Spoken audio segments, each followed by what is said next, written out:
জালিয়াতি চক্রের কিংপিন কি এবার পুলিশের জালে?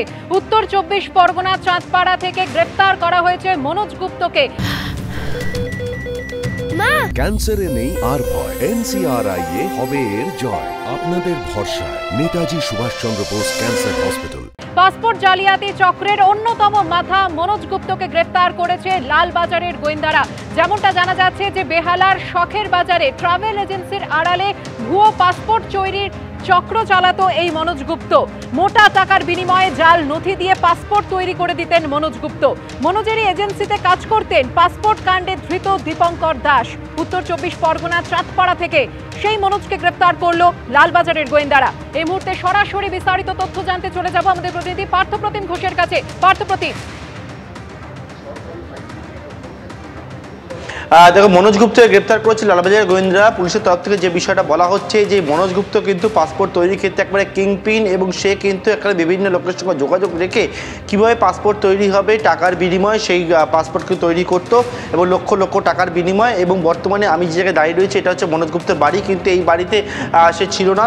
সেই বাড়ি থেকে গা ডাকাতে অন্যত্র উত্তর 24 পরগনা গাইঘাটা থেকে গতকাল রাত্রিবেলা গ্রেপ্তার করা হয়। মনোজ গুপ্তের মা আমার সঙ্গে রয়েছে। মনোজের খোঁজে তো পুলিশ এসেছিল এখানে, কি বলেছিল? হ্যাঁ, পুলিশ এসেছিল তো, ওকে নিয়ে গেছে বাস। এই 20-25 দিন হচ্ছে। হ্যাঁ, কবে নিয়ে গেছে ও তো এখানে এসেছিল খোঁজাখুঁজি? হ্যাঁ, খোঁজাখুঁজি করছিল। কবে থেকে করে আমি জানি না বাবা, এইসব আমি কিছুই জানি না। ওই সব বন্ধু বান্ধব সঙ্গে এইসব করে, আমাকে এইসব আমরা মূর্খ মানুষ, পড়াশোনা জানি না, আমরা কি করে জানবো? পড়াশোনা করেছে? বেশি না, ও বেশি পড়াশোনা করিনি, 8 পর্যন্ত পড়েছিল। হ্যাঁ, বেশ। তারপরে এই সমস্ত যে পাসপোর্ট বানাতে হবে, এই করতে হবে, এগুলো শিখলো কোথা থেকে? জানি না, এইটাই নিয়ে তো আমার সঙ্গে অশান্তি হয়। এই নিয়ে তো আমার সঙ্গে অশান্তি হয়। আমি এইসব চাই না, আমরা খেটে খাওয়া মানুষ। একদম মানা করতেন? আমি এইসব পছন্দই করি না। মানে ওকে মানা করতেন? না, আমি মানা বলতো মনোজ?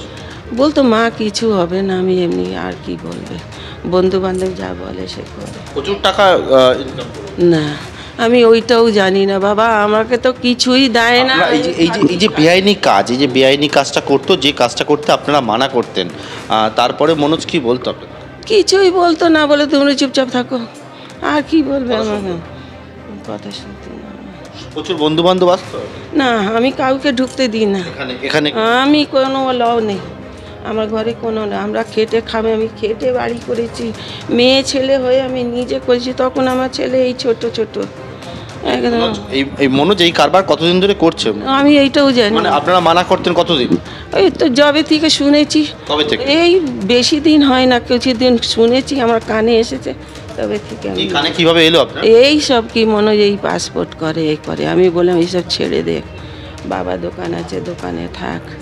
ওইসব বন্ধু বান্ধব সব ওকে ভুল ভাল লোকজন এসেছিল পাসপোর্ট বানানোর জন্য? না, এখানে না, এই যে বললেন মনোজ পাসপোর্ট করে, শুনলেন সব বাইরে করে, আমি ঘরের মধ্যে কোনো ওলাও নেই। না, আপনাদের মনোজ যে পাসপোর্ট করে সেটা আপনাদের কাছে কেউ এসেছিল?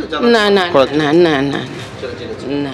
এবং মনোজের যে মা যে বিষয় জানালে তুমি দেখলে, যে এবারে আমরা দেখাবো মনোজের যে ঘর, যে ঘরে একেবারে পুলিশ এসে সার্চ করে।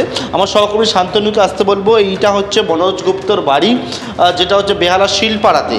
এবং যে বাড়িতে মনোজ গুপ্তর এই যে ঘর, এই ঘরেতেও বেশ কিছুদিন আগে পুলিশ আসে এবং এসে তল্লাশি চালায়। যদিও এই ঘরে কেউ নেই, ওনার স্ত্রী তিনি এখন ঘরের মধ্যে নেই। ওনার মা জানালেন যে বিষয়টা, সেটা হচ্ছে যে মনোজ এই পাসপোর্ট বানানোতে তারা আপত্তি জানিয়েছিল। পুলিশের দাবি মনোজ গুপ্ত সে এই পাসপোর্ট চক্রের একেবারে কিংপিন, এবং বিভিন্ন জায়গা থেকে যে এজেন্ট যারা রয়েছে, একেবারে গোয়াটা একটা নেটওয়ার্কের মাধ্যমে হয়, এবং সেই নেটওয়ার্কে কীভাবে তার পরিচয়পত্র বানিয়ে দেওয়া হবে, কীভাবে অনুপ্রবেশকারীদেরকে পাসপোর্ট তৈরি করে দেওয়া হবে, এই কারবার কিন্তু পুলিশের জানতে পারি দীর্ঘদিন ধরে চলছিল। কিন্তু প্রশ্ন হচ্ছে যে জায়গায়, সেটা হচ্ছে নজরদারি নিয়ে এই কারবার বর্তমানে হইচই শুরু হলো, গ্রেপ্তার হচ্ছে, ধরপাকড় হচ্ছে। কিন্তু এতদিন ধরে চলছিল, কতজনকে পাসপোর্ট বানিয়ে দিয়েছিল, কতজন অনুপ্রবেশকারী চলে এসছে, তার হিসাব কিন্তু পরিষ্কার হিসেবে এখনও পর্যন্ত গোয়েন্দাদের কাছে নেই। বর্তমানে গোয়েন্দারা মনোজকে গ্রেপ্তার করেছে এবং তাকে জিজ্ঞাসাবাদ করে আজ আলিপুর আদালতে পেশ করে জিজ্ঞাসাবাদ করে এই চক্রের পেছনে কে বা কারা যুক্ত রয়েছে, কত দূর পর্যন্ত বিস্তৃত সেটা জানার তারা চেষ্টা করবেন। একেবারেই ধন্যবাদ পার্থপ্রতিম তোমাকে।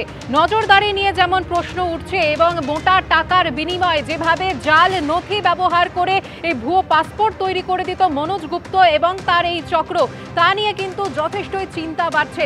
সেই সঙ্গে আপনাদের জানিয়ে রাখি যে এই জাল পাসপোর্ট চক্রে কিন্তু আরও বেশ কিছু চাঞ্চল্যকর তথ্য উঠে আসছে।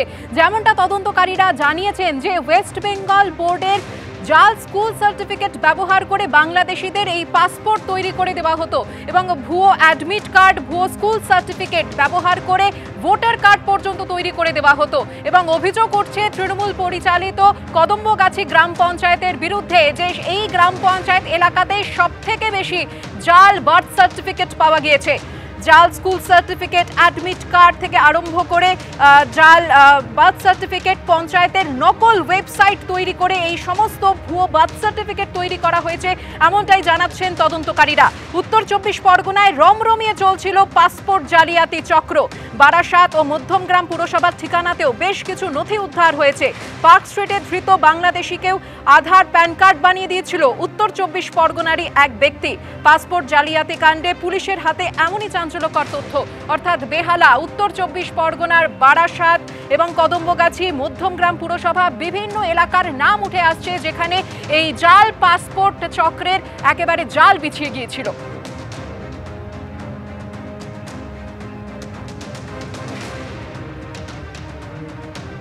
বারাসাতেই রয়েছে জাল নথি তৈরির এই চক্র, তা স্বীকার করে নিয়েছেন বারাসাত পুরসভার 1 নম্বর গ্রাম পঞ্চায়েতের সভানেত্রী হালিমা বিবি।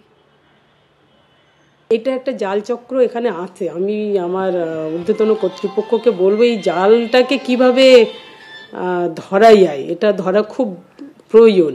এখন যেটা আমার মনে হতে যে এই ধরনের যারা এই চক্রের সঙ্গে যুক্ত সমস্ত মানে অফিসিয়াল স্ট্যাম্প তারা নিশ্চয়ই ডুপ্লিসিটি করতে, বিভিন্নভাবে ডুপ্লিকেট পাসপোর্ট বানানো হচ্ছে।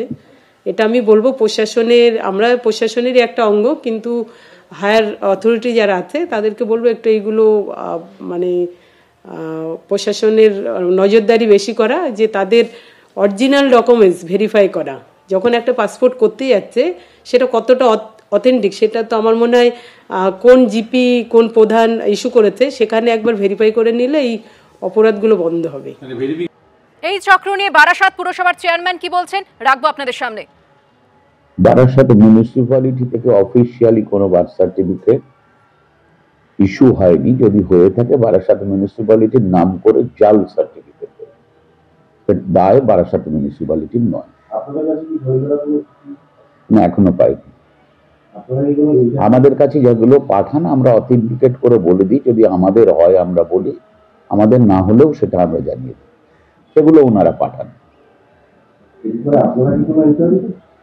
আমি খুব নিশ্চিত যে এখান থেকে এই ধরনের কোনো কাজ হবে না। আর এখন তো বার্থ সার্টিফিকেট হওয়ার কোনো সম্ভাবনাই নেই। এই পাসপোর্ট জালিয়াতি চক্রের পর্দাভাস হতেই সরব হয়েছেন রাজ্যের বিরোধী দলনেতা শুভেন্দু অধিকারী। ভোটার তো তৃণমূলের ভোটার, তো এরা বাংলাদেশের জঙ্গিরা তৃণমূলের ভোটার, পাকিস্তানের জঙ্গিও ভোটার। জাভেদ মুন্সি সে বিস্ফোরক বানায়, ও সব ধরেছে বাইরের পুলিশ, আসাম পুলিশ ধরেছে এদের, কাশ্মীর পুলিশ ধরেছে এদের। পুলিশ ব্যস্ত বিজেপি নেতাদের নামে মিথ্যা মামলা করে।